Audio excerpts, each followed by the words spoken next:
নমস্কাৰ বন্ধুসকল, আজি আন এটি শিক্ষামূলক কাহিনী আপোনালোকৰ মাজত মই আগবঢ়াব ওলাইছোঁ।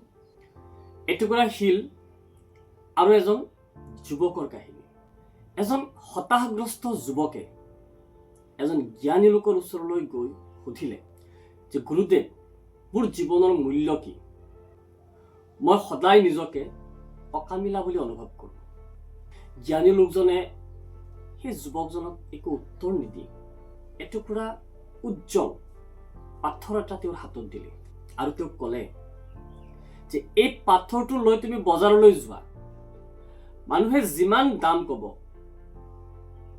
তুমি শুনিবা আৰু গুচি আহিবা, কিন্তু পাথৰটো বিক্ৰী নকৰিবা। আৰু যদি তোমাক দাম সোধে তেতিয়া মাত্ৰ আঙুলি দুটা দেখুৱাবা। তাৰপিছত ল'ৰাজনে জ্ঞানী লোকজনৰ কথা মতে তেওঁ বজাৰলৈ গ'ল। এটা সাধাৰণ এটা চব্জি বজাৰ। তাত ল'ৰাজনে পাথৰটো হাতত লৈ বহুত সময় ৰৈ থাকিল। তেতিয়া এগৰাকী মহিলাই পাথৰটো দেখি ল'ৰাজনক সুধিলে যে এই শিলটোৰ দাম কিমান? যে মই মোৰ বাগিচাত সজাবৰ কাৰণে মই শিলটো ল'ব বিচাৰিছোঁ। যুৱকজনে মুখেৰে একো মাত দিয়া নাই। তেওঁ গুৰুদেৱে বা তেওঁৰ জ্ঞানী লোকজনে শিকাই দিয়া মতে মাত্ৰ তেওঁ আঙুলি দুটা দেখুৱালে। তেতিয়া মহিলাই ক'লে, তাৰমানে 20 টকা। তেতিয়া ল'ৰাজনে একো নকৈ পাথৰটো ঘৰলৈ গুচি আহিল। দ্বিতীয় দিনা তেওঁ জ্ঞানী লোকজনে এই একে পাথৰটো লৈ এটা মিউজিয়ামৰ ওচৰলৈ গৈ থিয় হ'বলৈ ক'লে। তেতিয়া জ্ঞানীজনৰ কথা মতে ল'ৰাজন এইবাৰ এটা মিউজিয়ামৰ ওচৰত ৰৈ থাকিল। তেতিয়াতে এজন ব্যক্তিয়ে সুধিলে, মানে পাথৰটো দেখি খুব উজ্জ্বল, পাথৰটো দেখি খুব আচৰিত হ'ল। তেতিয়া লোকজনে সুধিলে ইয়াৰ দাম কিমান? পুনৰ ল'ৰাজনে দুটা আঙুলি দেখুৱালে। তেতিয়া সেই লোকজনে ক'লে, তাৰমানে 2000 টকা। দিয়া মই ল'ম। যে ইমান কম দামত ইমান ধুনীয়া পাথৰ, দিয়া মই কিনিম। সেই মানুহজনে ল'ৰাজনক পাথৰটো কিনিম বুলি ক'লে।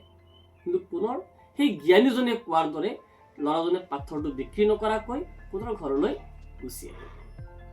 তৃতীয় দিনা এইবাৰ জ্ঞানী লোকজনে ল'ৰাজনক ক'লে যে এটা মূল্যৱান এটা পাথৰৰ দোকানত যাবলৈ ক'লে।